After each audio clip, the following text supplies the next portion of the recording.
Avant de commencer l'histoire, dites-nous d'où vous regardez en laissant un commentaire ci-dessous. Si vous aimez cette vidéo, n'oubliez pas de liker et de vous abonner. Passez une merveilleuse journée. Profitez de l'histoire, tout le monde. Vous êtes en retard et vous avez du rouge à lèvres sur la dent. La phrase frappe l'air comme un coup de fouet. Sophia Bennett se fige au milieu de la pièce aux parois de verre. Jupe de travers. CV froissé et café sur le point de se renverser. Dehors, Chicago ressemble à un modèle en acier. Dedans, silence de mort. À la tête de la table, Ethan Caldwell, PDG de Caldwell & Thorne. Costume impeccable, expression de pierre. Réputation, un bloc de glace, portant une cravate. Sophia reprend son souffle, essuie le rouge à lèvres avec son petit doigt aussi gracieusement qu'un accrochage de pare-choc, et sourit. Je suis là, monsieur. La circulation, vous savez. Elle brandit le CV froissé. Mais j'ai apporté ma meilleure compétence. La survie. L'air se resserre. Lena, l'assistante, essaie de l'avertir du regard. Ne plaisante pas. Ethan pointe sa montre. L'entretien a commencé à 9h. 9h23, ce n'est pas la circulation. C'est du désordre ou du courage. Elle tire sur sa jupe sans succès. Je suis venu quand même.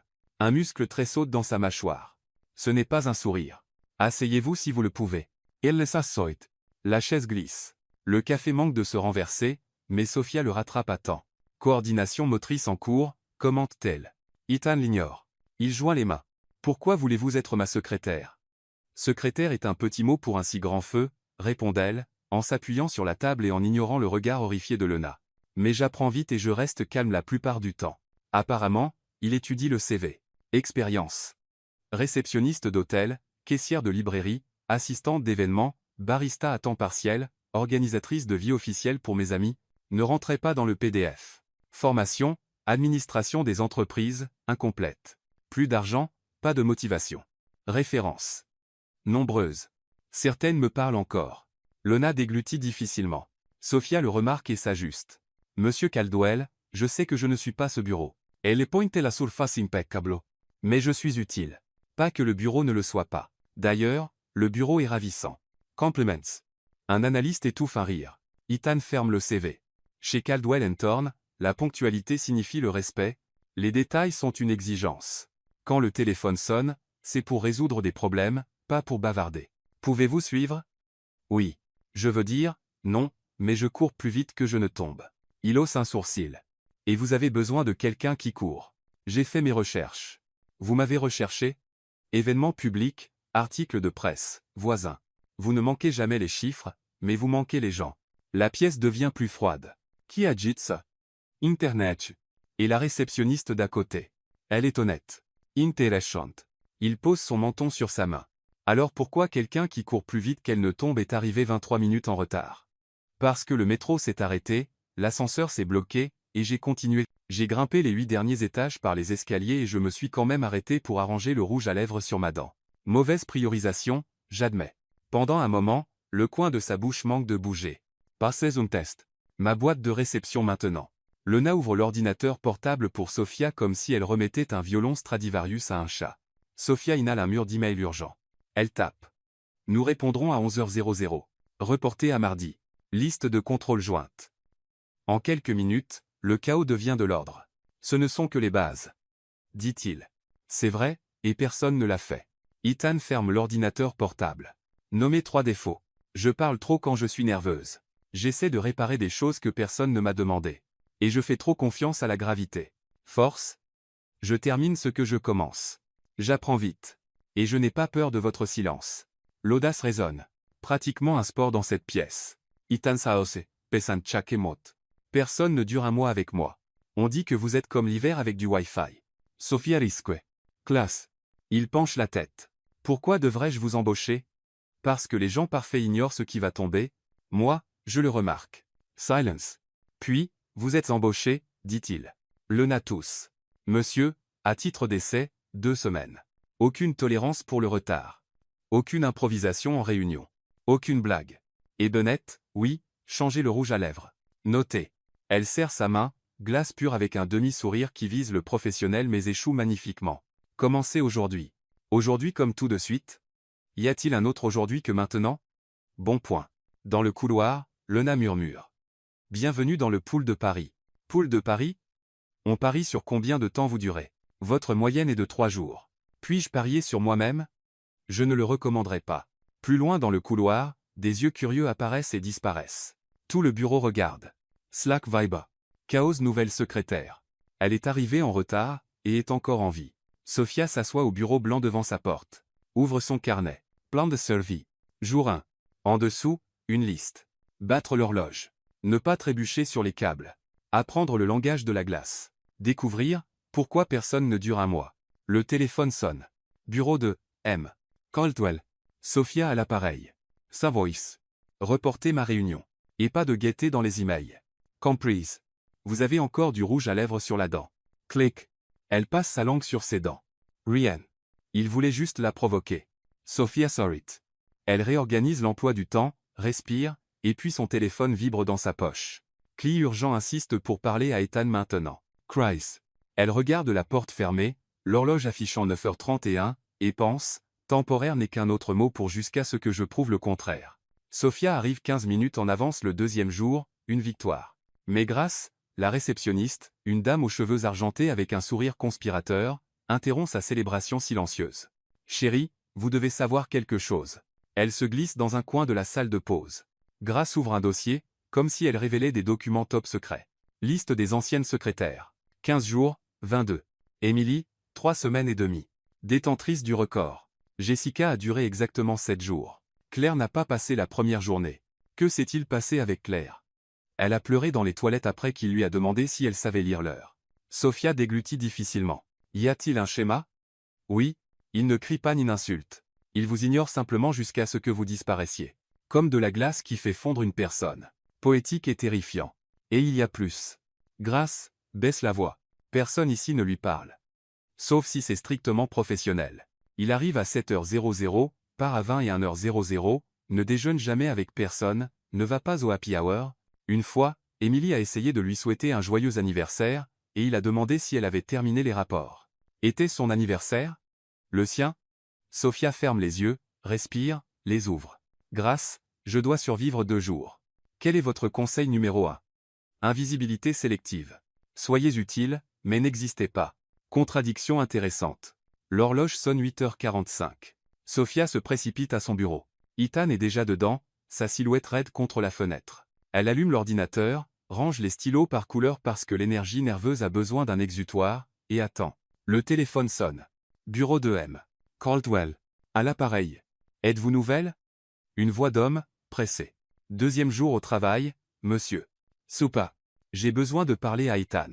C'est urgent. Je suis Nathan Brooks de Brooks Holdings. Sophia notait les normes. Tja, semblait important. Je vérifie s'il peut prendre votre appel. Pas besoin de vérifier. Il le peut toujours. Sophia Hieshita. Grace a dit de ne pas déranger Ethan sauf si absolument nécessaire, mais l'homme insiste sur l'urgence. Elle décide de jouer la sécurité et transfère l'appel. 3 secondes plus tard, Ethan ouvre la porte. Bennett oui. Brooks Holdings n'existe pas. C'était du spam. Vérifiez toujours avant de transférer. Désolé, il a déjà fermé la porte. Sophia note. Google est votre ami. 1 heure plus tard, un nouveau test. Le téléphone sonne. Bureau de M. Caldwell. Bonjour.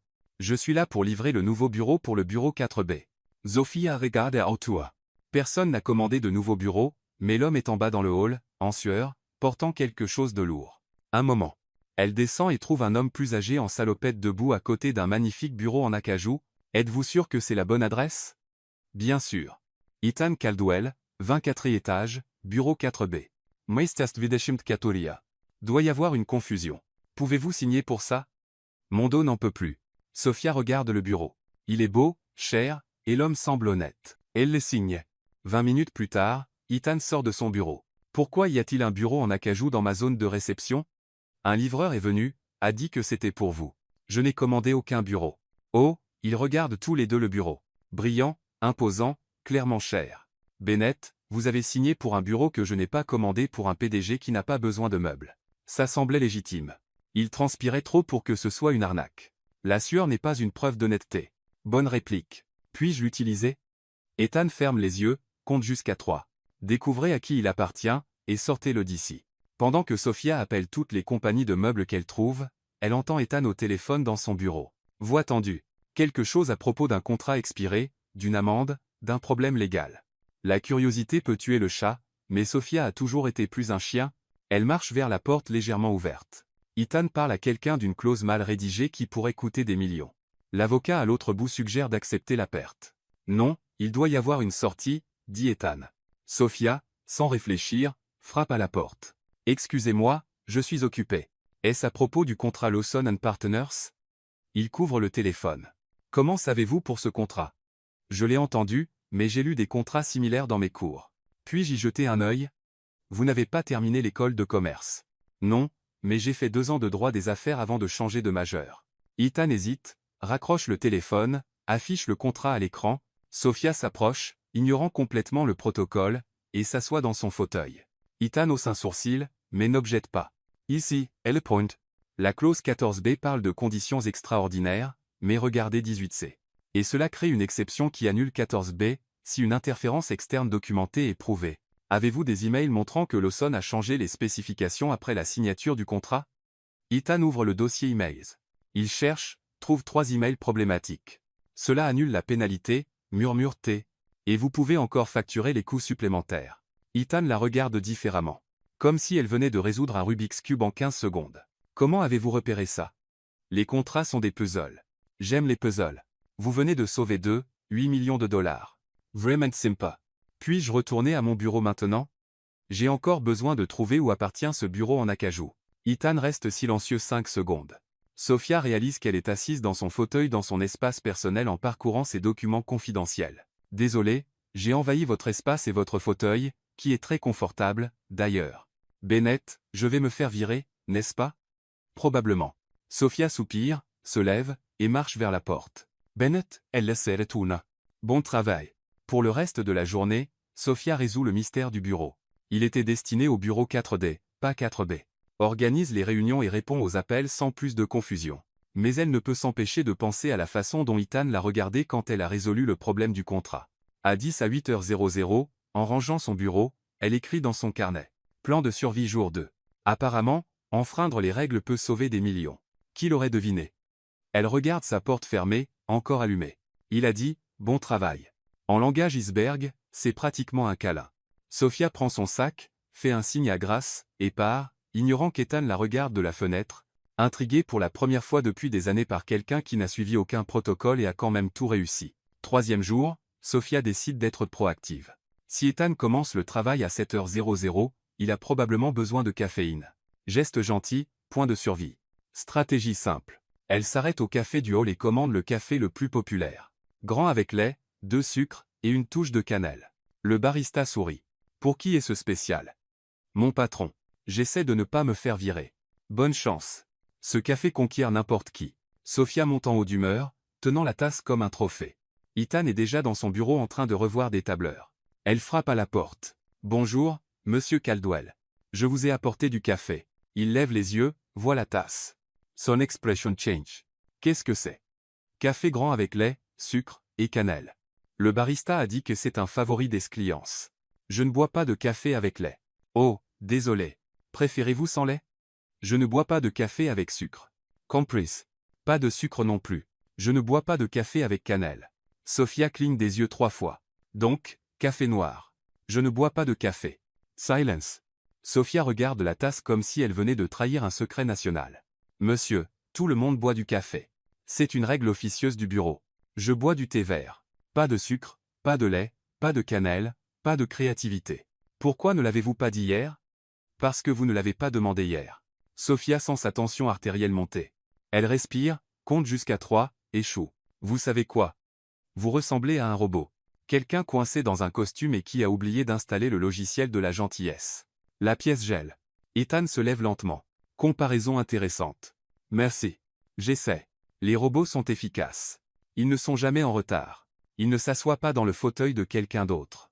Et ils n'apportent pas de boissons non sollicitées basées sur des règles non dites. Les robots ne sauvent pas non plus des contrats de 8 millions par accident. C'est le point. Les robots ne font rien par accident.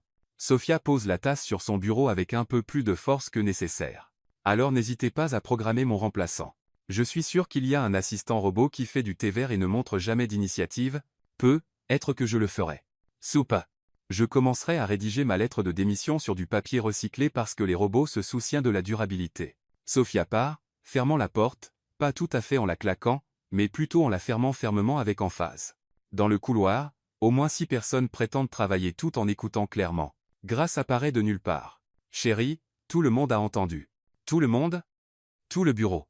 Quelqu'un a accidentellement mis le haut-parleur sur la ligne comptabilité. Sophia couvre son visage. Je suis viré, n'est-ce pas?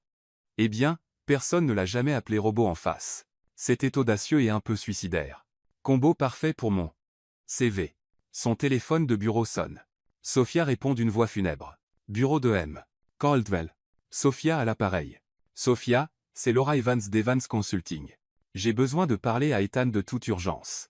Nous avons une décision stratégique à prendre d'ici 14h00 aujourd'hui. Laissez-moi vérifier l'emploi du temps. Sophia regarde. Une réunion à deux, mais pas de détails. M. Caldwell est en réunion. Puis-je vous aider? C'est à propos du projet Seattle. Nous avons 2 propositions sur la table. Ethan doit choisir d'ici 15h00, ou nous manquerons la date limite. Sophia reconnaît ce nom. Elle l'a vu dans les emails hier. Projet d'expansion. Important. Laura, puis-je poser une question? Les propositions concernent-elles l'emplacement ou la stratégie d'entrée sur le marché? L'emplacement? Centre-ville versus banlieue. Sophia se souvient de quelque chose qu'elle a lu dans le journal hier. La nouvelle construction du métro de Seattle. La nouvelle ligne passera droit par le centre-ville. Laura, l'une des propositions est dans le district financier. Oui. Comment savez-vous? Juste une intuition. Écoutez, je ne peux pas parler pour M. Caldwell, mais j'ai lu que Seattle étend le système de métro. La nouvelle ligne reliera l'aéroport au centre-ville d'ici 2026. Cela pourrait affecter le trafic piétonnier. Waouh! Nous ne le savions pas. Êtes-vous sûr? Je l'ai vu dans le Seattle Times hier. Vous pouvez vérifier. Je vérifie tout de suite. Si c'est vrai, ça change tout. Merci, Sophia. Derin. Elle raccroche et remarque Ethan debout à la porte en train de regarder. Depuis combien de temps êtes-vous là? Depuis juste une intuition. Oh, Evans Consulting. Oui, à propos de Seattle. Elle a dit que vous devez décider. D'ici 15h00. Et qu'avez-vous suggéré? Juste mentionner le nouveau métro. J'ai lu à ce sujet dans le journal hier. Ethan March Everson Bureau. Sophia prépare son discours d'adieu. Quel journal? Seattle Times. J'étais ennuyé hier soir, et j'ai lu sur l'expansion des transports publics. Ça semblait pertinent. Lisez-vous les journaux locaux des villes où nous avons des projets? Non, je lis les journaux des villes qui semblent intéressantes. Seattle semblait intéressante. Ethan prend son téléphone et appelle Laura. Confirme l'information sur le métro. La remercier. Raccroche. Cette info sur le métro vaut 400 000 $ en décision stratégique. Sympa. Vous avez sauvé le projet. C'était juste de la chance. 2 fois en 3 jours, ce n'est pas de la chance. Sophia ne sait pas quoi dire. Ethan reste là comme s'il essayait de résoudre une équation compliquée. Bennett, vais-je me faire virer maintenant? Probablement. À cause du commentaire sur le robot ou la situation Seattle. À cause du café. Sophia fronce les sourcils. Je déteste le café. Il continuait. Mais vous avez essayé d'être gentille. C'est inhabituel ici. Inhabituel bon ou inhabituel mauvais? Inhabituel imprévisible. Les robots détestent l'imprévisibilité. Yenesuis passen robot. Prouvez-le. Ethan manque de sourire. Presque. Prenez du thé vert avec moi demain. Passe des sucrés. Est-ce un ordre? C'est une invitation. Sophia cligne des yeux. Les robots ne font pas d'invitation. Exactement. Pour le reste de la journée, le bureau bourdonne. Sophia s'est disputée avec Ethan. Ethan a invité Sophia pour du thé. Personne ne comprend rien, mais tout le monde est d'accord. Elle a brisé le schéma. À son bureau, Sophia écrit « Jour 3 ». Apparemment, appeler votre patron un robot peut mener à une invitation pour du thé. Chicago est une ville étrange. Elle regarde sa porte fermée et murmure. Peut être que les robots peuvent apprendre, eux aussi. Vous devez aller à la fête, annonce Lena. Vendredi, comme si elle annonçait une mauvaise nouvelle. Quelle fête? La fête annuelle de l'entreprise. Samedi soir, hôtel Palmer House. Présence obligatoire. Sophia regarde Ethan à travers la porte vitrée. Il est au téléphone. Sérieux comme toujours. Va-t-il y aller? Bien sûr, c'est le patron. Et je dois y aller parce que? Parce que vous êtes une employée, temporaire, mais quand même une employée. Sophia soupire. Fête d'entreprise signifie vêtements chers, personnes importantes, et multiples chances d'embarras public. Y a-t-il un code vestimentaire? Smart casual. C'est aussi spécifique que quelque peu grand. Samedi, Sophia entre dans un magasin de location de robes du centre-ville. Une vendeuse nommée Maria avec des yeux qui ont tout vu la jauge. Première fête de bureau. Comment l'avez-vous su? La panique dans vos yeux. Quel est votre budget? Pas cher, mais pas l'air pas cher. Maria disparaît à l'arrière et revient avec 3 options. Un noir basique, un bleu marine conservateur, et une robe rouge qui semble avoir une personnalité propre. La rouge est audacieuse, avertit Maria. Audacieuse, comme tout le monde me remarquera? Sophia pense. Ethan l'a déjà remarqué pour de mauvaises raisons. Est-il temps d'être remarqué pour les bonnes? Je prends la rouge. 2 heures plus tard, Sophia se regarde dans le miroir de la chambre. La robe rouge est belle, mais définitivement pas smart casual. C'est plus comme. Regardez-moi. J'ai de la confiance. Le problème est qu'elle n'en a pas. Le Palmer House est bien trop élégant pour quelqu'un qui prend encore le métro. Sophia arrive et réalise immédiatement qu'elle a mal calculé.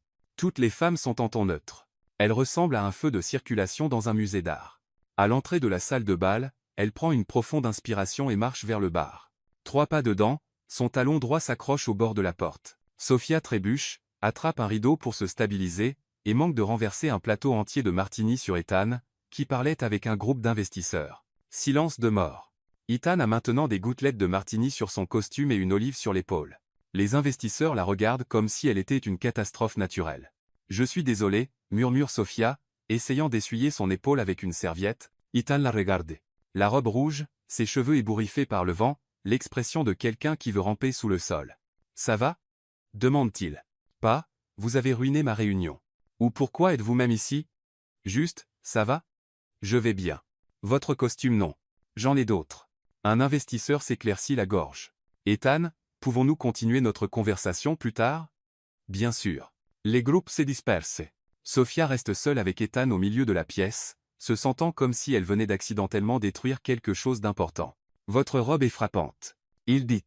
Elle est louée et apparemment inappropriée. Elle n'est pas inappropriée. Elle est différente. C'est une façon polie de dire qu'elle ressemble à un costume. Un costume de quoi? De quelqu'un qui sait s'habiller pour des fêtes élégantes? Ethan manque de sourire. Voudriez-vous un verre? Pas de trébuchement cette fois. Il marche vers le bar. Ethan commande de l'eau pétillante. Sophia commande la même parce qu'après l'incident du café, elle ne veut prendre aucun risque. Ne buvez pas d'alcool? Demande-t-elle. Pas lors d'événements de travail et lors d'événements qui ne sont pas du travail. Je n'ai pas d'événements qui ne sont pas du travail. Sophia les regarde. Costume parfait, posture parfaite, mais quelque chose dans ses yeux semble fatigué. N'est-ce pas un peu solitaire? La solitude est subjective. C'est une réponse très diplomatique. Yes ou isum pedeg. La diplomatie est requise, même avec moi.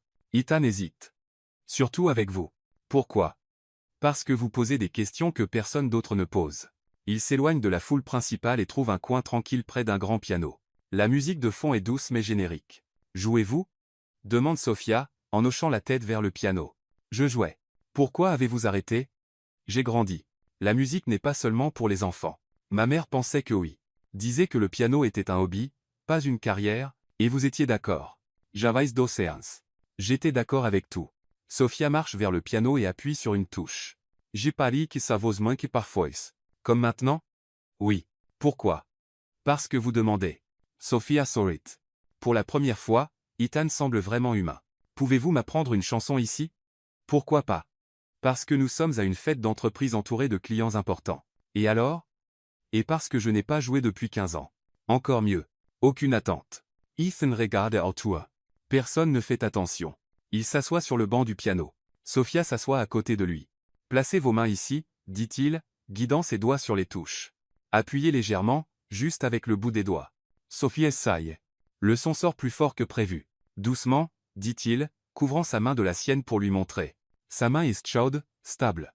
Sophia perd complètement sa concentration. Comecha, murmurait-elle. Parfait. Ils jouent une mélodie simple ensemble. Rien de fancy, mais assez intime. Quelle est votre chanson préférée? Demande Sophia. Je n'en ai pas. Tout le monde en a une. Je ne suis pas tout le monde. C'est évident. Quelle est la vôtre? N'importe laquelle qui m'aide à oublier à quel point je suis mauvaise aux fêtes formelles. Ethan la regarde, la robe rouge contre sa peau claire, les yeux brillants d'un mélange de nerfs et de bravoure. Vous n'êtes pas mauvaise. Vous êtes juste authentique. Authentique est un code pour maladroite? Authentique est un code pour intéressante. Avant que Sophia ne puisse traiter le compliment, Tom de la comptabilité apparaît, clairement ivre, clairement avec des intentions. Sophia, quelle belle robe. Il s'approche trop. Voulez-vous danser? Merci, mais je suis au milieu d'une conversation. Parler est ennuyeux. Danser est amusant. Tom essaie de prendre sa main. Sofia recule. Tom, vous avez trop bu. J'en ai juste assez, insiste-t-elle, essayant de l'embrasser. Ethan se lève avec une vitesse impressionnante. Tom. Patron. Ne vous ai pas vu là. Vous me voyez maintenant. Rentrez chez vous. Ethan das vos, Metz. Je voulais juste danser avec votre secrétaire. Elle ne veut pas danser. Comment savez-vous? Parce qu'elle a dit non. Tom regarde entre Ethan et Sofia, assemblant lentement les pièces. Oh, je comprends. Elle est votre employée. Ethan termine d'un ton froid. Et vous êtes inapproprié. D'accord. D'accord. Pas de problème. Tom s'éloigne, mais pas avant de marmonner quelque chose sur un patron protecteur assez fort pour que Sofia l'entende. Merci, dit-elle une fois seule. Pas besoin de me remercier. Je pense que si. Vous n'aviez pas à intervenir. Si. Vous l'avez fait. Ethan la regarde dans les yeux. Vous êtes ma responsabilité en tant qu'employé, en tant que personne. Le moment plane dans l'air entre eux. Sofia sent quelque chose changer. Ethan réalise qu'il a dit plus qu'il ne le voulait. Je devrais y aller, dit-elle. Sofia. Oui. La robe rouge était un bon choix. Dans le taxi pour rentrer, Sofia fait une note mentale. Soirée de fête, découvert que les robots peuvent jouer du piano, protéger les gens, et être ne sont pas si robotiques après tout. Elle touche la main qu'il a tenue et sourit. Lundi matin. Sofia arrive au bureau et trouve Ethan debout à la fenêtre en train de fixer Chicago comme si la ville lui avait fait quelque chose de personnel. Bonjour, monsieur Caldwell. Tout va bien? Ma mère vient déjeuner aujourd'hui. Sofia attend plus d'informations. Rien ne vient. Est-ce bien? C'est catastrophique. Oh. Ethan se retourne en ayant l'air sur le point de prendre une décision très discutable. Bennett, j'ai besoin de vous poser une question étrange. Étrange comme, savez-vous faire de l'origami? Ou étrange comme, avez-vous besoin de cacher un corps? Étrange comme, voudriez-vous prétendre être ma petite amie? Sofia s'étouffe avec son propre souffle. Excusez-moi. Ma mère essaie de me caser avec la fille d'une de ses amies depuis 6 mois. Valerie Reed, toujours à quelque chose d'important. Si je n'arrive pas avec quelqu'un aujourd'hui, elle va programmer un dîner. Et pourquoi moi? Parce que vous êtes là. Et parce que j'ai besoin de quelqu'un que ma mère n'imaginerait jamais que je sortirais avec. C'était presque un compliment. Le ferez-vous? Sofia croise les bras. Qu'est-ce que j'y gagne? Pizza pour le déjeuner. La pizza est une bribe bon marché pour une fausse petite amie de PDG et une augmentation de 15%. Maintenant, vous parlez mon langage. Ethan semble soulagé. Il y a des règles. Rien de trop intime. Agissez juste comme si vous m'aimiez. Ça va demander de sérieuses compétences d'actrice. Très drôle. Puis-je poser des questions personnelles pour que ce soit crédible? Dans la raison. Puis-je parler de vos défauts? Vous le ferez même si je dis non. Vrai. À 12h30, la mère d'Ethan arrive. Béatrice Caldwell est une femme de 60 ans qui ressemble à sortie d'un magazine de design d'intérieur. Impeccable, intimidante, et avec un sourire qui n'atteint pas tout à fait les yeux. Ethaniel, chérie, dit-elle, embrassant l'air près de sa joue. Maman, voici Sofia Bennett, ma petite amie. Béatrice regarde Sofia de haut en bas comme si elle inspectait un achat douteux. Enchantée, dit-elle d'un ton qui n'est rien de tel. Ravie de vous rencontrer, Madame Caldwell. Sofia répond, serrant sa main un peu trop fermement. Où vous êtes-vous rencontrés tous les deux? Sofia regarde Ethan, qui a clairement oublié d'inventer cette partie. Au bureau, improvise Sofia. J'étais en retard. Il était grognon. Ce fut le coup de foudre. Ethan tous. Comme c'est romantique. Béatrice commente avec assez de sarcasme pour geler le lac Michigan. Ils vont dans un restaurant français très cher où Sofia n'a jamais mis les pieds. Le genre d'endroit où les serveurs jugent votre âme par votre commande. Alors Sofia, commence Béatrice après avoir commandé un vin qui coûte plus que le loyer de Sofia. Parlez-moi de votre famille. Mes parents vivent en Ohio. Mon père est mécanicien. Ma mère travaille dans une bibliothèque. Des gens simples, mais heureux. Comme c'est pittoresque. Sofia réalise que pittoresque est un code pour en dessous de moi. Et où avez-vous étudié? Ohio State. Je n'ai pas terminé parce que je n'avais plus d'argent, mais j'ai appris assez pour travailler. Béatrice manque de s'étouffer avec son vin. Vous n'avez pas de diplôme universitaire? J'ai un diplôme d'études secondaires et plusieurs cours en ligne. Ça a bien marché jusqu'ici. Ethan donne un coup de pied à Sofia sous la table. Elle lui rend. Et quels sont vos hobbies? Béatrice continue. Je lis beaucoup. J'aime cuisiner, bien que je sois terrible. Je regarde des documentaires sur les vrais crimes et je collectionne des plantes qui ont survécu dans mon appartement. Intéressant. Le serveur arrive pour prendre les commandes. Béatrice demande quelque chose en français. Ethan commande du saumon. Sofia regarde le menu et réalise qu'elle ne comprend pas la moitié des mots. Je prendrai, elle pointe un item au hasard. Celui-ci? Le foie gras? Le serveur demande si c'est de la nourriture. Oui. Béatrice ferme les yeux comme si elle souffrait vraiment. Pendant le déjeuner, Béatrice bombarde Sophia de questions sur les plans de carrière, les objectifs financiers et les perspectives à long terme. Sophia répond avec une honnêteté brutale qui horrifie clairement la femme. « Mon plan de carrière est de ne pas me faire virer cette semaine », dit Sophia. Objectif financier est de payer le loyer et d'avoir les moyens d'une pizza la même semaine. Perspective à long terme est de comprendre si votre fils restera un iceberg émotionnel ou finira par fondre. Ethan s'étouffe avec son eau. Sophia. Il essaie d'intervenir. Quoi? Demande-t-elle. Béatrice se tait pendant 30 secondes. Puis, vous dites vraiment tout ce que vous pensez, n'est-ce pas? C'est un défaut. Je sais. En fait, c'est rafraîchissant. Ethaniel a toujours sorti avec des femmes qui me disaient ce que je voulais entendre. Tandis que je suis terrible pour dire ce que les gens veulent entendre. Demandez à votre fils. Béatrice regarde Ethan. Est-ce vrai? Complètement. Il confirme. Et vous l'aimez quand même? Ethan regarde Sophia un moment. Il oublie qu'il prétende. Surtout à cause de ça. Béatrice penche la tête, curieuse. Depuis combien de temps êtes-vous ensemble tous les deux? Sophia panique. Ils n'avaient pas convenu de cette partie. Environ 3 semaines. Devinetei. 6. Ethan Courage. Droit. 6. Je suis terrible avec les dates, et terrible pour mentir. Beatrice observe. Sophia avala. Excusez-moi. Chérie, mon fils n'est sorti avec personne depuis 2 ans. Soudain, il arrive avec une petite amie qu'il n'a clairement pas coachée pour cette performance. Vous faites semblant. Ethan Palette. Maman. Détendez-vous. Ethanio. J'approuve. Vous approuvez? Elle est authentique, courageuse, et clairement pas après votre argent parce que si elle l'était, elle aurait vécu des 20 français avant de venir ici. Sophia n'est pas sûre si c'était un compliment ou une insulte. Donc, vous n'allez pas programmer un dîner avec Valérie? Si, dit Béatrice. Mais pas pour vous. Pour le fils de Peterson. Valérie mérite quelqu'un d'ennuyeux. Sur le chemin du retour au bureau, Sophia et Ethan marchent en silence jusqu'à ce qu'elle demande « Est-elle toujours comme ça ?» C'était-elle en étant polie. Waouh! Merci de ne pas avoir fui quand elle a demandé pour votre diplôme. Merci de ne pas m'avoir laissé mourir seule quand elle a découvert qu'on faisait semblant. Comment l'a-t-elle découvert? Instinct maternel, je suppose. Ou peut être que vous êtes un terrible acteur. Probablement les deux. Dans l'ascenseur, Sophia dit « Ethan? Oui, quand vous avez dit que vous m'aimiez, surtout parce que je dis la vérité. Faisiez-vous semblant aussi? » Ethan la regarde un moment. L'ascenseur semble plus petit. Non. Oh. Quoi, rien. Justeo. Les portes s'ouvrent à son étage. Ethan sort mais se retourne avant qu'elle ne se ferme. Sophia. Oui. Vous avez été parfaite aujourd'hui en tant que fausse petite amie. En tant que vraie personne. Les portes se ferment, laissant Sophia seule, souriant comme une idiote, et pensant que prétendre sortir avec Ethan Caldwell pourrait être la chose la plus dangereuse qu'elle ait jamais faite parce que ça commence à ressembler moins à de la prétention. Jeudi matin. Sophia organise des fichiers quand elle entend Ethan au téléphone, clairement frustrée. Non, Nathan. La campagne ne fonctionne pas. Les chiffres chutent vite. Elle jette un œil par la porte légèrement ouverte. Ethan fait les 100 pas. Cheveux légèrement en désordre. Un signe que le problème est sérieux. 3 agences différentes. 3 propositions identiques. Élégance intemporelle. Qualité supérieure. Tradition familiale. C'est tout pareil. Sophia connaît le client.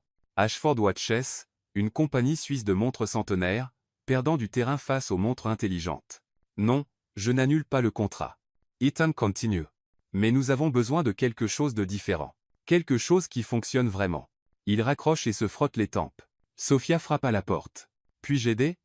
Sauf si vous avez une idée révolutionnaire pour vendre des montres chères à une génération qui utilise des téléphones pour vérifier l'heure. Non, en fait. Sophia s'arrête. Laissez tomber. Qu'alliez-vous dire? Rien d'important, Bennett. C'est juste que le problème n'est pas la montre, c'est l'approche. Ethan s'assoit. Expliquez.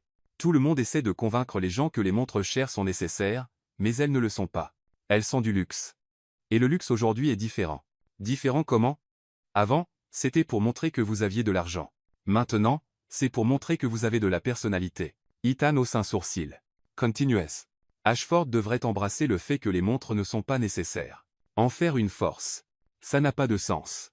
C'est comme, oui, votre téléphone donne l'heure, mais votre montre dit qui vous êtes. Ou pourquoi une montre quand vous avez la tech?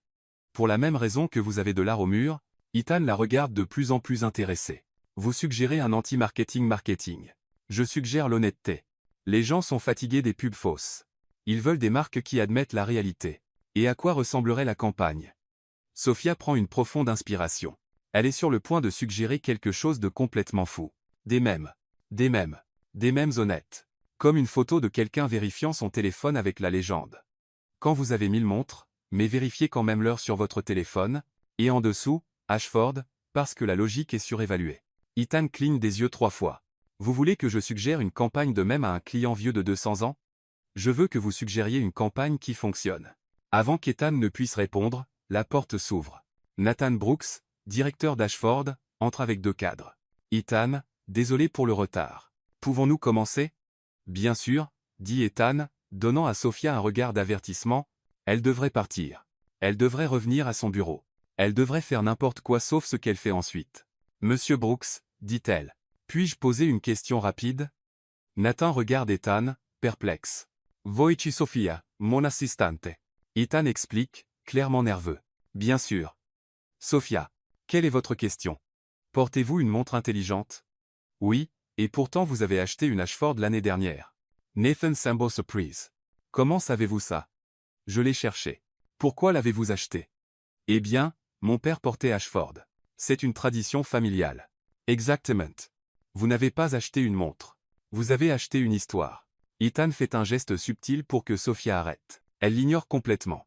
La question est, comment vendez-vous une histoire à des gens qui n'ont pas cette tradition familiale? Bonne question, Nathan. Les agences n'y ont pas répondu parce qu'elles essaient de convaincre les gens qu'ils ont besoin de montres, mais personne n'en a. Vous devriez embrasser ça. Comment?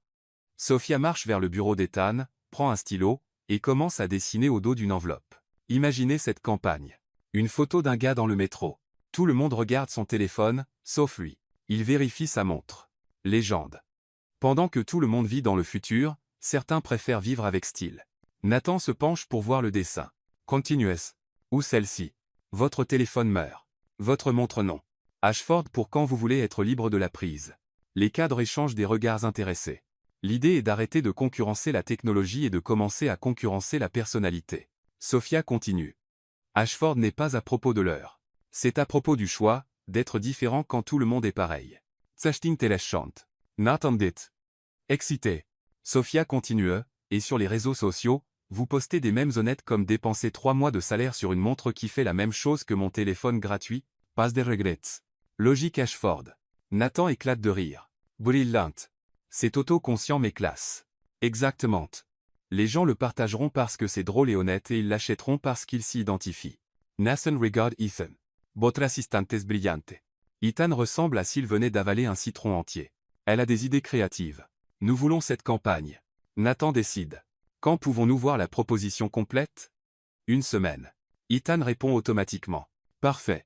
Après le départ du client, Ethan ferme la porte et se tourne vers Sophia. Vous venez de pitcher une campagne non autorisée à un client de 10 millions et il l'a adoré. Ce n'est pas le point. Quel est le point?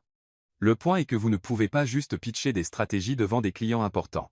Pourquoi pas si ça fonctionne? Parce que, Ethan s'arrête sans argument solide, parce que vous ne l'avez pas pensé en premier? Non. Parce que ça brise le protocole? Aussi? Non. Alors pourquoi? Ethan soupire. Parce que maintenant je vais devoir vous promouvoir et tout le bureau va jaser. Sophia cligne des yeux. Me promouvoir en assistante stratégique avec mon propre bureau et une augmentation. Sérieusement? Nathan a adoré vos idées. Si je ne vous promeux pas, il essaiera de vous embaucher. Et vous ne voulez pas me perdre. Ethan hésite une longue seconde. L'entreprise ne peut pas se permettre de perdre du talent. L'entreprise? L'entreprise? En fin d'après-midi, la nouvelle de la promotion de Sophia s'est répandue dans tout le bureau. Sur Slack, les messages affluent. Secrétaire devient stratège en 2 semaines. Elle doit avoir du dossier sur Caldwell ou du vrai talent. Talent? Elle était en retard son premier jour. À son nouveau bureau dans un petit bureau avec fenêtre, Sophia écrit, semaine 3. Découvert que parler trop peut mener à une promotion. Chicago continue de me surprendre. Elle regarde par la fenêtre et voit Ethan dans son bureau au téléphone, probablement en train d'arranger la campagne qu'elle a inventée sur un coup de tête. Il nie encore qu'elle a du talent, mais il ne peut déjà plus travailler sans ses idées folles. Et Sophia commence à réaliser que ça pourrait être dangereux pour eux. Vendredi unarhugain achtim. Le bureau est vide sauf Sophia et Ethan, qui finalisent la campagne Ashford. Sophia est dans son nouveau bureau entouré de brouillons et de tasses de café vides. Ethan est dans son bureau faisant de même. Bennett, sa voix résonne dans le couloir. Pouvez-vous venir ici? Sophia entre dans son bureau et trouve Ethan appuyé sur le bureau comme s'il combattait quelque chose d'invisible. Ça va? Je vais bien. Il ment, clairement pas bien. Vous avez l'air pâle. Ce sont les lumières fluorescentes. Ethan, il est 22h00. La seule lumière ici est de la lampe. Il essaie de se redresser et vacille légèrement. J'ai besoin de terminer la revue financière. Vous avez besoin de rentrer chez vous. J'ai besoin de travailler. Vous avez besoin d'un médecin. Je heb besoin d'erin. Il insiste, attrapant un dossier. Le dossier glisse de ses mains. Peut-être que j'ai besoin de m'asseoir. Sophia s'approche et touche son front. Ça brûle. Vous avez de la fièvre. Je suis fonctionnel. Vous êtes délirant. Venez avec moi. Où? Trop? La salle de pause. Maintenant.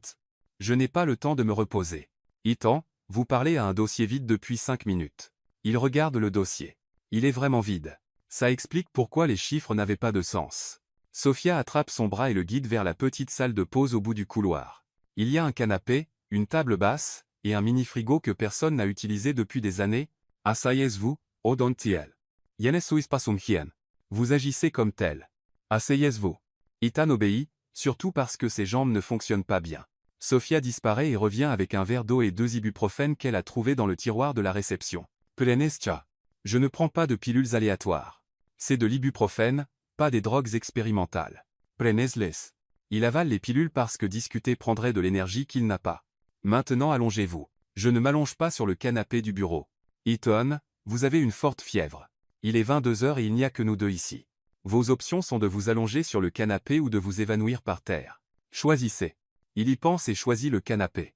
Sophia disparaît à nouveau et revient avec une serviette mouillée. Que faites-vous? Je prends soin de vous, robot infecté par un virus. Je ne suis pas un robot. Les robots nient aussi qu'ils sont des robots, dit-elle, plaçant la serviette sur son front. Ethan ferme les yeux. La serviette est froide, mais ça fait du bien. Vous n'avez pas à rester, murmure-t-il. Bien sûr que si. Vous pourriez vous évanouir et vous cogner la tête. Je ne m'évanouis pas. Tout le monde peut s'évanouir. C'est une fonction corporelle de base. Je n'ai pas de fonction corporelle de base. Ça explique beaucoup. Sophia s'assoit dans la chaise à côté du canapé. Ethan semble plus petit allongé, moins intimidant, et le plus vulnérable. Quand était la dernière fois que vous avez été malade? Demande-t-elle. Je ne me souviens pas. Tout le monde se souvient de la dernière fois qu'il a été malade. Je ne tombe pas malade. Clairement une théorie défaillante. Ethan ouvre les yeux et la regarde. Pourquoi êtes-vous gentille? Parce que vous avez mal. Je ne souffre pas. Ethan, vous avez de la fièvre et vous êtes délirant. Arrêtez de prétendre que vous êtes surhumain. Silence.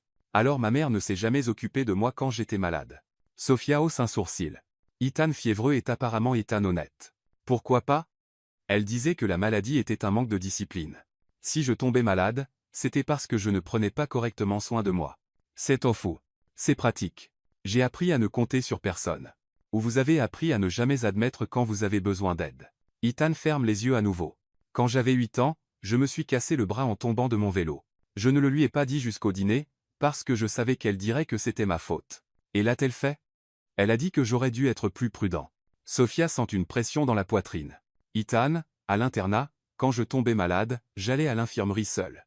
Il n'appelait jamais la maison. C'était mieux comme ça. Quel âge aviez-vous? 12 quand j'y suis allé. 16 quand je suis parti. Vous avez passé toute votre adolescence loin de la maison. La maison n'était pas un endroit où je voulais être. La fièvre abaisse toutes ses défenses. Sophia réalise qu'elle voit un côté d'Ethan que probablement personne d'autre n'a vu. Est-ce pourquoi vous n'aimez pas dépendre des gens? La dépendance est une vulnérabilité. La vulnérabilité est une faiblesse. Qui vous a appris ça? La vie? Sophia remouille la serviette et la replace sur son front. La vie avait tort. Non. Regardez où l'indépendance m'a mené. Elle vous a mené sur un canapé de bureau avec de la fièvre seul un vendredi soir en prétendant que vous n'avez besoin de personne. Ethan ouvre les yeux. Et pourtant vous êtes là. Je suis là. Pourquoi?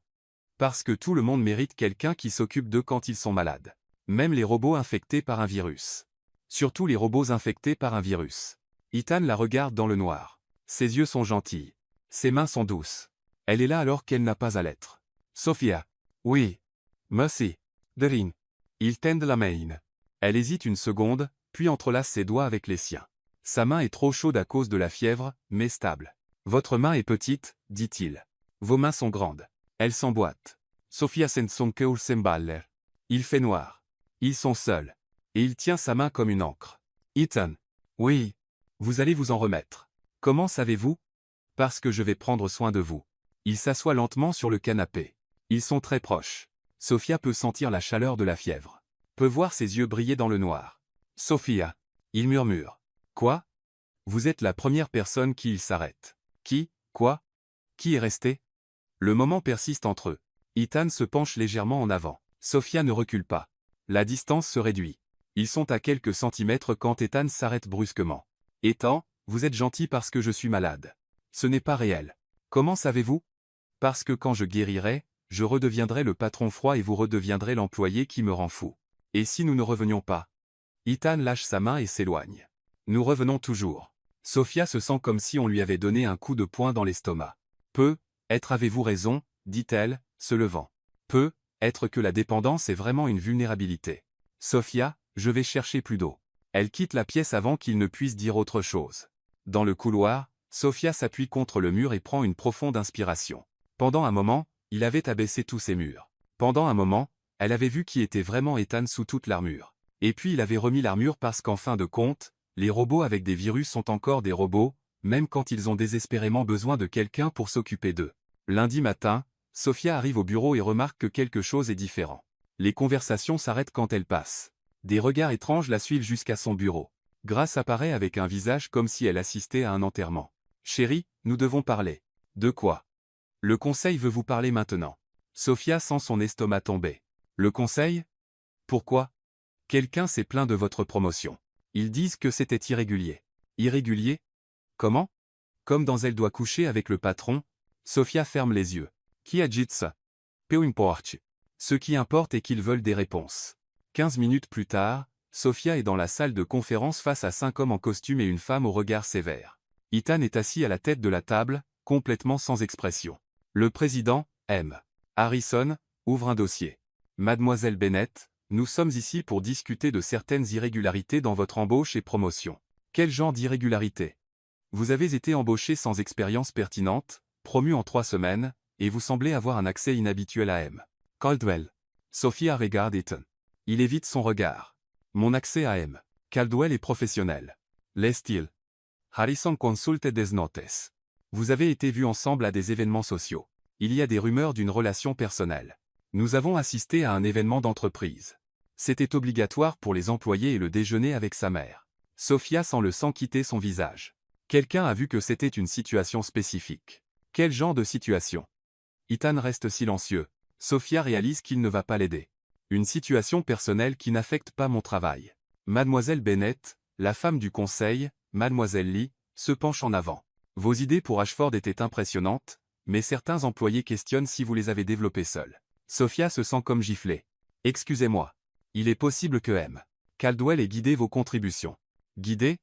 Ou que les idées étaient les siennes présentées par vous? Sophia regarde autour de la table. Ils semblent tous convaincus qu'elle est une fraude. Vous suggérez que je suis trop incompétente pour avoir des idées moi-même. Nous suggérons que votre ascension était inhabituellement rapide. Sophia se tourne vers Ethan. Allez-vous dire quelque chose? Ethan la regarde dans les yeux pour la première fois. Le conseil a des préoccupations légitimes sur le protocole.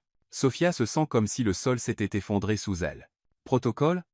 La promotion devrait suivre les procédures établies et les idées. Allez-vous dire quelles étaient les miennes? Ethan hésite 2 secondes de trop. Les idées ont été développées en collaboration. Sophia se lève si vite que sa chaise manque de basculer. In collaboration. Mademoiselle Bennett, Harrison essaie de calmer les choses. Personne ne questionne votre contribution. Non. Sophia l'interrompt. Vous questionnez ma compétence, mon intégrité, et ma capacité. Et mon patron, elle regarde Ethan, est d'accord avec vous? Sophia. Ethan commence. Non? Yann a fini. Elle se tourne vers le conseil. Vous voulez savoir si j'ai mérité la promotion? Vous voulez savoir si les idées étaient vraiment les miennes? Voici votre réponse. Ça n'a plus d'importance. Sophia fouille dans son sac et sort un papier. Voici ma lettre de démission. Effective immédiatement, elle place le papier sur la table. Et pour le dossier, les idées étaient toutes les miennes. La campagne Ashford est sortie d'une conversation spontanée parce que votre PDG était désespéré, mais apparemment donner le crédit où il est dû n'est pas dans le protocole de cette entreprise. Harrison essaie d'intervenir. Mademoiselle Bennett, peut-être pouvons-nous. Vous ne pouvez pas, dit Sophia, attrapant ses affaires. Bonne chance pour trouver quelqu'un d'autre qui résout vos problèmes pendant que vous questionnez si elle mérite d'exister. À la porte, elle se retourne une dernière fois vers Ethan. Et vous, dit-elle, la voix tremblante de colère. J'espère que vos précieux protocoles vous tiendront chaud la nuit. Sofia claque la porte en sortant. Dans le couloir, tout le bureau prétend travailler pendant qu'elle rassemble ses affaires. En 5 minutes, ses tiroirs sont vides. Grace apparaît, les yeux pleins de larmes.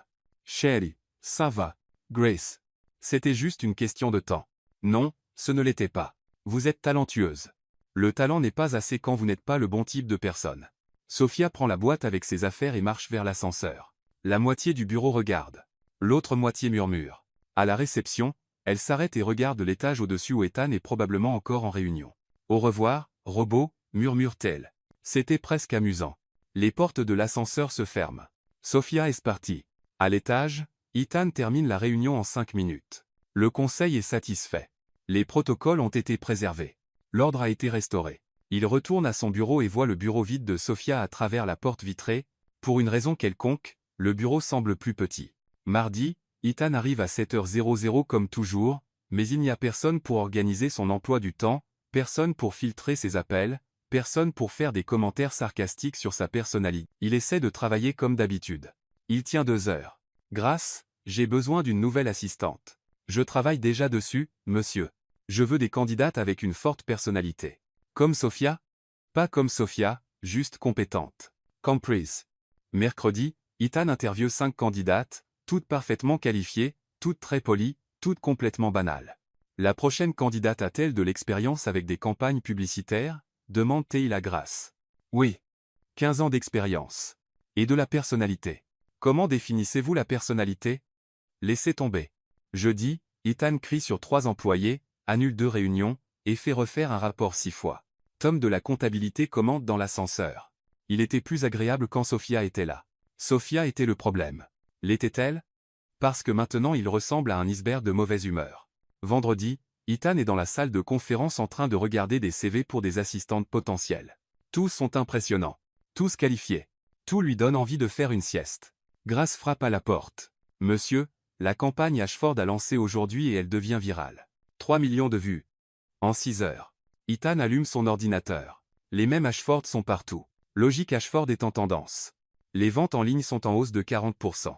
Nathan Brooks, appelle Ethan. La campagne est un succès absolu. Votre assistante est un génie. Ancienne assistante. Ancienne. Pourquoi? Affaires internes. Quel genre d'affaires internes valent plus que ce genre de talent? Ethan n'a pas de réponse. Après avoir raccroché, il reste dans la pièce seul, regardant Chicago. Sofia a sauvé 3 contrats, créé une campagne virale, apporté de l'énergie dans un bureau sans vie, et il a laissé le conseil la détruire parce qu'il n'avait pas le courage de la défendre.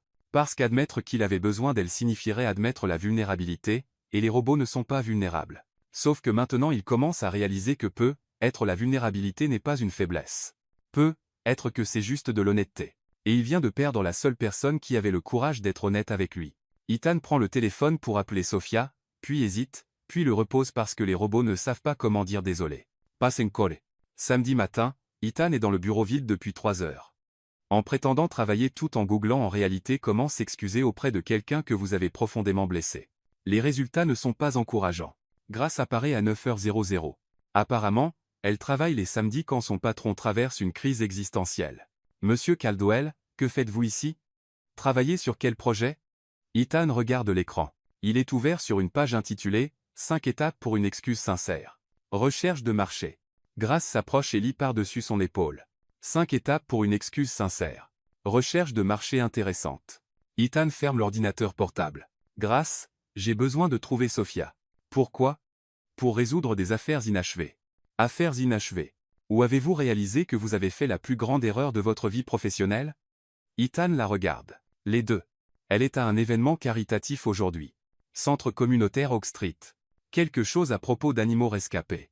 Comment savez-vous ça? Parce que contrairement à vous, je reste en contact avec les gens qui partent de l'entreprise pour des raisons injustes. 1 heure plus tard, Ethan se tient devant une fleuriste tenant le bouquet le plus cher qu'ils avaient et répétant son discours. Sophia, j'étais un idiot, marmonne-t-il au rétroviseur de sa voiture. Non, trop casual. Sophia, j'ai fait une erreur grave de jugement. Mieux. Il arrive au centre communautaire et réalise rapidement qu'il est totalement hors de place. C'est un événement en extérieur avec des familles, des enfants qui courent, et beaucoup d'animaux. Ethan en costume tenant un bouquet de roses rouges ressemble à un alien atterri au mauvais endroit. Puis-je vous aider? Demande un volontaire. J'ai checké Sophia Bennett. Oh, Sophia. Elle est à l'arrière dans l'enclos des porcs rescapés. Porcs? Animaux de compagnie? Les gens les abandonnent quand ils réalisent qu'ils grandissent. Ethan marche vers l'arrière en répétant son discours. Sophia, nous devons parler. J'ai fait une terrible erreur. Il s'arrête quand il voit Sophia. Elle est assise sur l'herbe en jean et t-shirt, tenant un petit porc rose sur ses genoux. Ses cheveux sont en queue de cheval désordonnée, ses mains sont sales, et elle rit de quelque chose qu'un enfant vient de dire. Elle semble heureuse. Ethan s'approche comme s'il approchait un animal effrayé. Sophia. Elle lève les yeux et son expression change instantanément. Que faites-vous ici? Ethan jette un œil au porc. Nous devons parler. Il n'y a rien à dire. Si, il y a. J'ai apporté des fleurs. Sophia regarde le bouquet, comme s'il s'agissait de preuves dans une scène de crime. Les fleurs ne réparent pas l'humiliation publique. Je sais, mais c'est un début. Le petit porc choisit ce moment pour grogner fort et essayer de sauter des genoux de Sophia. Elle le tient fermement. Doucement, Bacon, dit-elle au porc. Le porc s'appelle Bacon. Ironie. Il a été rescapé d'une boucherie. Ethan n'est pas sûr de comment traiter cette information. Sophia à propos de ce qui s'est passé en réunion. Arrêtez, l'interrompt-elle, se levant tout en tenant encore Bacon. Vous avez eu votre chance de parler. Vous avez choisi de rester silencieux. J'essayais de protéger. Vous vous protégiez vous-même. Bacon grogne fort à nouveau et se débat. Sophia essaie de le calmer, mais il s'échappe. Attrapez-les. Criez. Ethan ten instinctivement. La main. Bacon vole droit dans ses bras. Ce qui se passe ensuite est comme une ligne de domino qui tombe. Ethan attrape le porc, mais Bacon n'aime pas les étrangers. Il se tortille violemment. Ethan recule en trébuchant, essayant de ne pas lâcher l'animal. Il marche sur un tuyau d'arrosage. Son pied glisse. Il tombe en arrière dans un tas de foin, tenant encore Bacon, qui couine maintenant comme s'il était kidnappé. Le bouquet vole dans l'air et atterrit sur la tête d'une chèvre voisine, qui commence à manger les roses. Un enfant de 6 ans filme tout avec le téléphone de sa mère. Maman, regarde. L'homme en costume se bat avec Bacon. Ethan est allongé dans le foin. Bacon assis sur sa poitrine, le regardant suspicieusement. De la paille sort de la bouche d'Ethan alors qu'il essaie de parler. Sophia. Il crache. Et, je peux expliquer. Sophia croise les bras, essayant de ne pas rire. Allez-y. Ethan s'assoit lentement. Bacon saute de sa poitrine pour chercher de la nourriture. J'étais un lâche. Continuez. En réunion quand ils vous ont questionné, j'aurais dû vous défendre. Oui, vous auriez dû. Mais j'avais peur de quoi? Ethan retire du foin de ses cheveux. D'admettre que vous êtes meilleur à ça que je ne le pensais. D'admettre que j'ai besoin de vous. D'admettre que... Il s'arrête. Admettre quoi? Que peut être je ressens quelque chose pour vous qui n'est pas professionnel. Sophia cligne des yeux. Quelque chose comme quoi? Ethan se lève, brossant encore du foin de ses vêtements. Comme de l'admiration, du respect, et d'autres choses que je ne sais pas nommer parce que je suis émotionnellement incompétent. D'autres choses. Sophia, quand vous êtes partie, j'ai réalisé que le bureau semblait vide. Pas juste moins efficace. Vide. Continuez. J'ai interviewé 15 candidates toutes parfaites sur papier. Toutes m'ont donné envie d'hiberner. Sophia s'appuie contre la clôture, attendant. Puis j'ai réalisé que ce n'était pas juste vos compétences que je manquais. C'était vous. Vos commentaires sarcastiques, la façon dont vous arrivez à m'agacer et m'impressionner en même temps, votre courage à me traiter comme un être humain quand tout le monde voit juste le patron. Je vous veux de retour, dit-il, s'approchant d'elle. Pas juste comme employé. Je vous veux dans mon équipe et dans ma vie. Que voulez-vous dire dans ma vie? Comme, je ne sais pas. Comme quelqu'un qui m'appelle robot quand je le mérite. Quelqu'un qui apporte le mauvais café et sauve quand même des affaires. Quelqu'un qui tient ma main quand je suis malade et ne fuit pas quand je suis vulnérable. Sophia le regarde. Cheveux en désordre à cause du foin, costume froissé, expression plus sincère qu'elle ne l'a jamais vue. Donc, qu'offrez-vous exactement? Une seconde chance pour nous deux. Et le conseil? Le conseil peut ajuster les règles. Vous reviendrez en tant que consultante externe. Meilleur salaire, pleine autonomie et personne ne questionne vos qualifications. Et personnellement, Ethan hésite. Personnellement, j'aimerais savoir si vous seriez prête à dîner avec moi. Un vrai cette fois. Pas un mis en scène pour ma mère. Sophia sourit pour la première fois depuis son arrivée. Une condition. Laquelle? Vous devez rencontrer tous les animaux ici, y compris Bacon. Ethan regarde le porc qui mâche une de ses roses. Est-ce négociable? Non. Alors j'accepte. Sophia tend la main. Bienvenue dans ma vie. Ethan Caldwell. J'espère que vous êtes prêt pour du chaos. Il serre sa main. Avec vous. Je l'ai toujours été.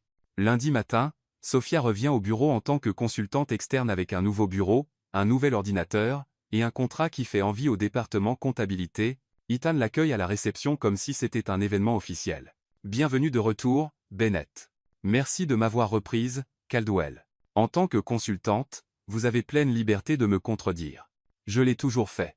Maintenant c'est juste officiel. Tout le bureau regarde.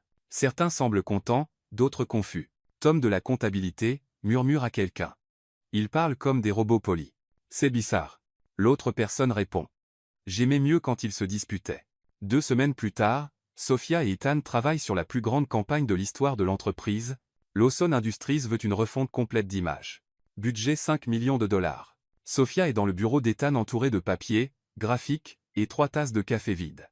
L'approche traditionnelle ne marchera pas, dit-elle. Lawson fait des produits industriels trop ennuyeux pour devenir viraux. Tout n'a pas besoin de devenir viral, dit Ethan, regardant les chiffres. Tout a besoin d'être intéressant, et les vis ne le sont pas. Les vis tiennent le monde ensemble. Slogan terrible. Ethan lève les yeux. En avez-vous un meilleur? J'en ai plusieurs. Le problème est que vous les détesterez toutes. Essayez quand même. Sophia prend une profonde inspiration.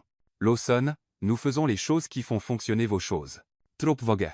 Quand vous ne voulez pas que les choses tombent en morceaux, utilisez nos produits. Trop direct. Lawson. 50 ans à tenir votre vie ensemble. Ethan arrête d'écrire. Celle-là est bonne. Vous semblez surpris. Je suis toujours surpris par vous. Dans le bon sens ou le mauvais? Bon. Définitivement bon. Ils travaillent en silence pendant 1 heure. La tension dans la pièce est étrange. Pas mauvaise, mais pas purement professionnelle non plus. Ethan. Sophia dit Saudain? Oui. Pourquoi m'avez-vous reprise? Parce que vous êtes bonne dans ce que vous faites. C'est tout. Ethan arrête d'écrire. Pourquoi demandez-vous? Parce que parfois vous me regardez comme je ne sais pas. Comme si j'étais plus qu'une consultante. Vous l'êtes plus qu'une consultante. Que voulez-vous dire? Vous êtes illésite. Difficile à expliquer. Et ça y est. Ethan se lève et marche vers la fenêtre. Vous me défiez. Tout le monde ici est soit d'accord avec moi, soit a peur de ne pas l'être. Vous n'êtes pas d'accord parce que vous pensez que j'ai tort. Et c'est une bonne chose. C'est rafraîchissant. Sophia se lève aussi.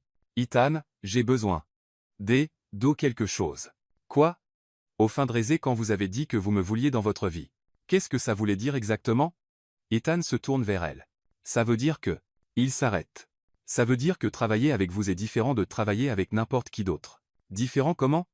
Différent comme j'attends avec impatience que vous entriez chaque matin. Différent comme vos idées folles rendent ma journée plus intéressante. Différent. Comme quoi? Comme, je veux vous embrasser là maintenant. Silence. Sophia cligne des yeux 3 fois. Vous voulez m'embrasser depuis des semaines? Pourquoi n'avez-vous rien dit? Parce que je suis terrible avec les sentiments que je connais déjà. Ils se regarden fixement. L'espace entre eux semble à la fois immense et minuscule. Sophia. Ethan murmura. Oui. Puis-je? Au lieu de répondre, Sophia s'approche. Si vous ne m'embrassez pas maintenant, je supposerai que vous êtes un lâche. Ethan n'a pas besoin de plus d'encouragement. Il l'attire près de lui et l'embrasse. C'est un baiser construit sur des semaines de tension. D'abord doux, puis plus intense. Sophia se sent comme si elle attendait ça sans le réaliser. Quand il s'écarte, il se regarde comme s'il venait de découvrir quelque chose d'important. C'était commence Sophia. Inattento. Itentamen. Bon inattendu ou mauvais inattendu? Bon. Très bon. Avant qu'il ne puisse traiter ce qui vient de se passer, le téléphone sonne. Caldwell & Thorne. Ethan à l'appareil. Il répond, encore en regardant Sophia. Son expression change. Quand? Je vois. Oui, je comprends l'urgence. Il raccroche. Qu'est-ce que c'est? Demande Sophia. Réunion d'urgence Lawson Industries dans 2 heures. Les principaux investisseurs questionnent notre proposition. On y va ensemble? Je ne peux pas. Urgence, familiale. Ma mère est à l'hôpital. Est-elle ok? Juste une chute. Rien de grave. Mais je dois y aller. À Loss on Report. On ne peut pas. Si on manque cette réunion, on perd le contrat. Sophia, vois où ça va. Vous voulez que j'y aille seul? Vous connaissez la campagne mieux que moi. C'est vous qui avez eu l'approche. Ethan, c'est 5 millions et des investisseurs importants. J'ai confiance, en vous. Comment pouvez-vous avoir confiance en moi? On vient de s'embrasser et vous n'êtes même pas sûr de ce que vous ressentez pour ça. Je sais, exactement ce que je ressens. Comment amoureux et confiant que vous ferez super dans cette réunion? Sophia reste sans voix quelques secondes. Venez-vous de dire que vous êtes amoureux? Oui. Donc, irez-vous présenter seul? Oui, mais quand vous reviendrez, on parlera de cette déclaration. Marché conclu. 3 heures plus tard, Sophia est chez Lawson Industries en train de présenter à 8 cadres et 4 investisseurs. Elle est nerveuse mais préparée. La présentation est impeccable. Elle explique chaque concept, répond à chaque question, et rend même les chiffres intéressants. Dehors de la pièce, Ethan regarde par la fenêtre. Il est revenu de l'hôpital, il y a 20 minutes, et n'a pas pu résister à vérifier. Sophia brille, confiante, intelligente, persuasive. Elle n'est plus l'assistante maladroite qui est arrivée en retard. C'est une professionnelle qualifiée qui clôt la plus grande affaire de l'année. Elle est bonne, dit quelqu'un derrière lui. Ethan se tourne. C'est Nathan Brooks d'Ashford. Elle l'est, convient Ethan. Elle est exceptionnelle. Allez-vous l'épouser? Comment savez-vous ça, mec? Vous la regardez comme si elle était la 8e merveille du monde. Ethan saw it. Peut être qu'elle l'est. Alors vous feriez mieux de l'épouser bientôt. Les femmes comme ça ne restent pas célibataires longtemps. Dans la pièce, Sophia termine la présentation. Applaudissements, sourires, poignées de main. Affaire conclue. Quand elle sort, elle trouve Ethan dans le couloir. Comment ça s'est passé? Demande-t-il en sachant déjà la réponse. On l'a eu. 5 millions. Je savais que vous pouviez le faire. Comment le saviez-vous? Parce que vous êtes incroyable. Et parce que j'ai enfin compris quelque chose. Quoi? Que je n'ai pas juste besoin de vous comme employée ou consultante. Je vous ai besoin comme partenaire en tout. Sophia saw it. Tout, y compris quoi? Y compris la vie que je veux construire. C'était presque une déclaration officielle. C'était une déclaration officielle. Alors embrassez-moi encore. Ethan n'a pas besoin qu'on le lui demande 2 fois. Vendredi soir, Sophia se tient devant le miroir de la salle de bain en changeant de vêtements pour la 4e fois. Ethan l'a invitée à dîner pour de vrai. Ses mots exacts. Le problème est qu'elle ne sait pas ce que pour de vrai signifie. Rendez-vous, affaire, parler du baiser. Parler de prétendre que le baiser n'a jamais eu lieu. Elle choisit la robe bleue. Élégante, mais pas trop forcée. Le restaurant qu'Ethan a choisi est petit et cosy avec des bougies sur chaque table. Définitivement pas une réunion d'affaires. Sophia arrive la première et devient nerveuse en attendant. Quand Ethan apparaît en chemise habillée sans cravate, elle réalise qu'il est nerveux aussi. Salut, dit-il. S'asseyent. Salut. Silence. Le serveur apparaît. Bonsoir. Voulez-vous voir la carte des vins? Sophia et Ethan se regardent. De l'eau ça va, dit Sophia. Pour moi aussi, convient Ethan. Le serveur note, clairement confus de ne servir que de l'eau dans un endroit si chic. Plus de silence. C'est un beau restaurant, dit Sophia. Oui, j'ai lu de bonnes critiques. Oh, ouais. Ils étudient le menu comme un document légal. Tout a l'air bon, dit Sophia. Très bon. Difficile de choisir. Très difficile. Le serveur revient, prêt à prendre la commande. Sophia dit. Pareil, dit Ethan. Les deux veulent du saumon? Oui. Préparé de la même façon. Sophia et Ethan se regardent, réalisant qu'ils n'ont même pas lu comment le saumon est cuit. Surprise du chef. Ethan improvise. Le serveur note et s'éloigne, probablement en questionnant ses choix de vie. Donc, dit Sophia. Donc, répète Ethan. Comment va votre mère? Bien, c'était juste une frayeur.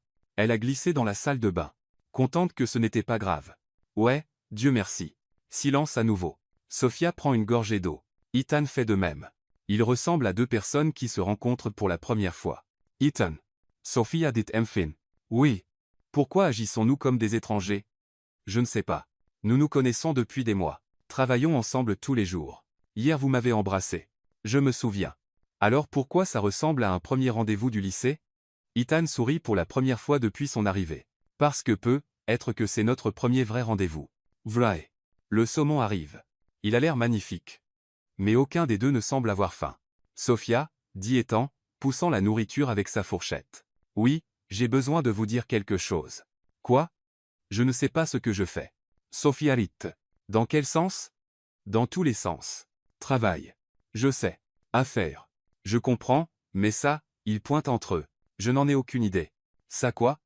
Quoi qu'il se passe entre nous. Sophia pose sa fourchette. Ethan, puis-je vous poser une question directe? Bien sûr. Que voulez-vous de moi? Ethan arrête de tripoter sa nourriture et la regarde dans les yeux. Honnêtement, tout de vous? Sophia fronce légèrement les sourcils. Que voulez-vous dire tout de moi? Pas de contrat de travail entre nous, pas de badge ID, pas de mur de bureau, juste vous. Et que ferais-je dans votre vie sans contrat badge ou mur? Ethan hésite. Vous seriez à moi et je serais à vous. Sophia sent son caus semballer. Ethan, dites-vous que? Je dis que je suis tombé amoureux de vous complètement et je ne sais pas comment gérer ça parce que je ne suis jamais tombé amoureux de personne avant. Jamais? Pas vraiment. J'ai eu des petites amies, mais c'était tout commode, sûr. Avec vous, c'est différent. Différent comment? Différent comme je veux me réveiller à côté de vous tous les jours. Différent comme je veux entendre vos idées folles pour le reste de ma vie. Différent comme je veux vous agacer et être agacé par vous jusqu'à ce que nous soyons vieux. Sofia reste silencieuse un long moment. Ethan, dit-elle enfin. Oui, je suis tombée amoureuse de vous aussi. Ethan arrête de respirer 2 secondes. Vraiment? Vraiment? Mais j'ai peur de quoi? Que vous ne sachiez pas vraiment comment aimer? Que voulez-vous dire? Sofia choisit ses mots avec soin. Vous avez passé toute votre vie à vous protéger, à construire des murs, à garder les gens à distance. Comment puis-je être sûr que vous ne ferez pas la même chose avec moi? Ethan absorbe ça. Vous ne pouvez pas être sûr. Il dit enfin. Merci pour l'honnêteté brutale. Mais il continue. Je ne peux pas non plus être sûr que vous n'abandonnerez pas quand vous verrez à quel point je suis vraiment compliqué. Vrai, alors être, dit Ethan, se penchant en avant. Nous pouvons apprendre ensemble. Apprendre quoi? Comment aimer quelqu'un sans peur? Comment faire confiance sans garantie? Comment être vulnérable sans se cacher? Sophia Sorit. Ça semblait effrayant. Ça l'est, mais ça semble aussi juste. Comment savez-vous? Parce que pour la première fois de ma vie, j'ai plus peur de perdre quelqu'un que d'être blessé. Sophia tend la main à travers la table. Ethan entrelace ses doigts avec les siens. Alors essayons, dit-elle. Même si je suis émotionnellement inexpérimenté. Même si vous êtes émotionnellement inexpérimenté. Et même si vous êtes imprévisible et têtu. Et, je suis juste déterminé et têtu. Ok, d'accord. Et têtu. Ethan Sorit. Sophia. Oui. Si nous faisons ça, je veux le faire correctement. Que veut dire ça? Ça veut dire que la prochaine fois que vous voudrez du café le matin, je le ferai pour vous. Pas l'inverse. Vous n'aimez même pas le café, mais vous le faites. Et je vous aime. C'était presque poétique. Ne poussez pas. Sophia rit. Ethan. Oui. Je pense que je vais aimer vous apprendre sur les sentiments. Et je pense que je vais aimer apprendre, même si je suis un élève difficile. Surtout à cause de ça.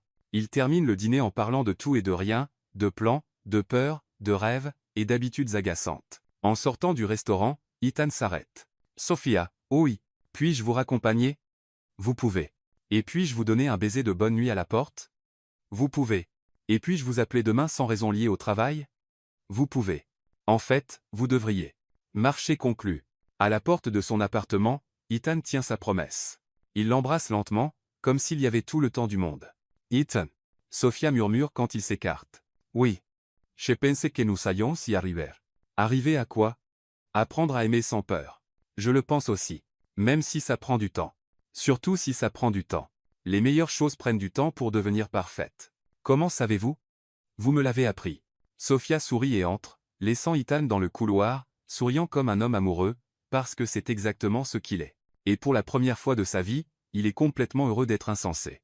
1 an plus tard, Sophia Bennett Caldwell, pas officiellement encore, mais elle s'entraîne à la signature, est à son nouveau bureau dans son nouveau département avec une pancarte sur la porte qui dit « Directrice de la créativité et du chaos contrôlé ». La pancarte était l'idée d'Ethan. Sophia pensait que c'était ridicule. Ethan disait que c'était précis. Maintenant elle l'adore. Le bureau bourdonne parce que ce soir c'est le gala annuel de l'entreprise. Cette fois à l'hôtel Drac avec les clients les plus importants, la presse, et un discours officiel du PDG, Sophia termine la présentation des résultats de l'année quand Ethan apparaît à la porte. Prête à me voir embarrasser toute l'entreprise? Demande-t-il. Vous ne pouvez pas être embarrassé. C'est impossible. Voulez-vous parier? Toujours. Ethan est nerveux. Sophia le voit parce qu'il tripote le bouton de sa veste, une habitude qu'elle a appris à reconnaître. Tout va bien? Demande-t-elle. Parfaitement bien. Ethan, vous transpirez. Je ne transpire pas. Je brille? Les hommes ne brillent pas. Les hommes transpirent. Les hommes raffinés brillent. Sophia rit et s'approche, ajustant sa cravate. C'est juste un discours. Vous en avez fait 1000. Ouais, juste un discours. Mais Ethan ne mentionne pas la petite boîte de velours dans la poche de sa veste qu'il a achetée il y a 3 mois, et qui pèse sur son esprit depuis. 2 heures plus tard, le Drake est rempli de personnes importantes en tenue de soirée. Sophia est à une table près de la scène avec Grace et d'autres collègues. Ethan est à la table principale en semblant à l'aise, mais elle connaît les signes. Il est nerveux. Le maître de cérémonie monte sur scène. Mesdames et messieurs, veuillez accueillir le PDG de Caldwell & Thorne, Ethan Caldwell. Applaudissements. Ethan monte, ajuste le microphone, et sourit à l'audience. Bonsoir. Merci d'être ici pour célébrer une autre année exceptionnelle chez Caldwell & Thorne. Sophia s'installe dans sa chaise. Ella aurait regardé Ethan parler en public. Il semble confiante, charmante. Cette année a été spéciale pour de nombreuses raisons, continue Ethan. Nous avons grandi de 40%. Nous avons clôturé des affaires records, et nous avons appris que parfois l'innovation vient des endroits les plus inattendus. Il regarde directement Sofia. Il y a un an, j'ai embauché quelqu'un qui est arrivé en retard à son entretien, s'est assis dans mon fauteuil sans permission, et m'a appelé un robot avec des problèmes logiciels. Rire de l'audience. Sofia couvre son visage, embarrassée. Cette personne a transformé notre approche créative, sauvé des affaires qui semblaient perdues, et m'a appris que parfois la meilleure stratégie est de n'avoir aucune stratégie du tout. Plus de rire. Sofia rougit. Mais plus important, continue-t-il.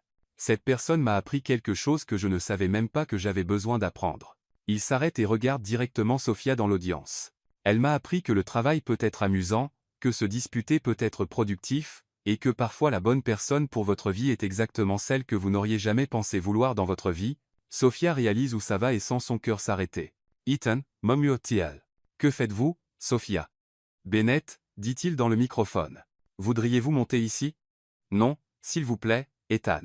Il y a 300 personnes qui regardent. Je sais. Montes ici. Sofia se lève en tremblant. L'audience applaudit pendant qu'elle monte sur scène, souhaitant que le sol l'avale simplement. Ethan, murmure-t-elle quand il se rencontre au microphone. Si vous faites ce que je pense que vous faites, je suis devant tout le monde. Devant tout le monde. Êtes-vous fou? Complètement. Ethan se tourne vers l'audience. Sofia, il y a un an, vous êtes entrée dans ma vie comme un ouragan de chaos organisé. Vous avez sauvé des contrats, créé des campagnes brillantes, et m'avez fait rire pour la première fois depuis des années. Sofia est figée. Ethan sort une petite boîte de sa poche. Mais plus important que tout ça, continue-t-il. Vous m'avez fait réaliser que l'amour n'est pas de trouver quelqu'un de parfait. C'est de trouver quelqu'un qui fait que vos imperfections se sentent parfaites. L'audience murmure. Sofia sent des larmes dans ses yeux. Ethan s'agenouille. Le problème est que la scène a un tapis. Un tapis glissant. Un tapis qui n'est pas fait pour un PDG nerveux en costume serré de s'agenouiller. Son Renaud Dreutlesse. Il essaie de se stabiliser, mais le costume est trop serré pour des mouvements acrobatiques. Il glisse, attrape l'air, et finit assis par terre avec les jambes étendues et la boîte volant de sa main. La boîte roule sur la scène et s'arrête aux pieds de Sofia. Silence Tota. Ethan, assis comme un enfant à la récré, regarde Sofia. Ça n'était pas dans la répétition, dit-il dans le micro encore fonctionnel. L'audience éclate de rire. Sofia ramasse la boîte, s'assoit à côté de lui par terre, et l'ouvre. C'est une bague belle, simple, parfaite. Ethan Caldwell, Detail, Prenant Son Microphone. Me demandez-vous en mariage assis par terre? Apparemment oui, avec 300 personnes qui regardent. 312, j'ai compté. Et vous pensez que je dirais oui après une demande aussi pathétique? Ethan sourit, j'espère. Sofia regarde la bague, Ethan, la foule qui attend. Vous savez quoi? Elle dit dans le micro. Cette demande nous correspond parfaitement. Comment ça? Maladroite, inattendue, et complètement imparfaite. Est-ce un oui? Ethan Caldwell. Bien sûr que c'est un oui. L'audience explose en applaudissements et acclamations. Ethan met la bague à son doigt là sur la scène, riant comme un fou. Puis-je embrasser ma fiancée? Demande-t-il dans le micro. Vous pouvez, mais levez-vous d'abord. Je ne peux pas. Le costume est trop serré. Sofia rit et l'embrasse quand même, là par terre, pendant que 312 personnes leur donnent une ovation debout. 2 mois plus tard, le mariage a lieu dans le jardin du Palmerhouse, le même endroit où ils se sont vraiment connus à la fête d'entreprise. Sofia est belle dans une robe simple. Ethan est élégant dans un costume qui permet le mouvement. Sofia a insisté là, dessus. L'officiant demande. Ethan, acceptez-vous Sofia comme votre épouse pour l'aimer et la respecter dans la maladie et la santé, dans la richesse et la pauvreté? Oui, et je promets de lui faire du café tous les jours, même si je n'aime pas le café. Ryers. Sofia, acceptez-vous Ethan comme votre mari pour l'aimer et le respecter dans la maladie et la santé, dans la richesse et la pauvreté? Oui, et je promets de continuer à l'appeler robot quand il le mérite. Plus de rire. Vous pouvez embrasser. Ils s'embrassent pendant que Bacon, le porc rescapé, qui est maintenant la mascotte officieuse du mariage, couine de joie à l'arrière du jardin. À la réception, Ethan attire Sofia sur la piste de danse. Señora Caldwell, murmurait-il. Monsieur Bennett Caldwell, courriez-elle? Vous ne prenez pas mon nom de famille. Si, mais vous aussi. Maintenant nous sommes les Bennett Caldwells. Nous deux les deux. C'est plus égal comme ça. Et si quelqu'un demande pourquoi, nous dirons que l'amour c'est partager tout, même les noms de famille. Ethan fait tourner Sofia sur la piste de danse. Vous savez ce qui est drôle, dit-il. Quoi? Il y a un an, si quelqu'un m'avait dit que j'épouserais ma secrétaire maladroite, ex-secrétaire maladroite. Ex-secrétaire maladroite, j'aurais dit que c'était impossible. Et maintenant? Maintenant je dis que c'était inévitable. Comment savez-vous? Parce que vous étiez exactement le chaos dont ma vie avait besoin. Et vous étiez exactement l'iceberg que j'avais besoin de faire fondre. Ils dansent pendant que le soleil se couche sur Chicago, riant, s'embrassant, et prouvant que parfois les meilleures histoires commencent par les pires premières impressions, et que même les robots peuvent apprendre à aimer, surtout quand ils trouvent quelqu'un prêt à leur apprendre.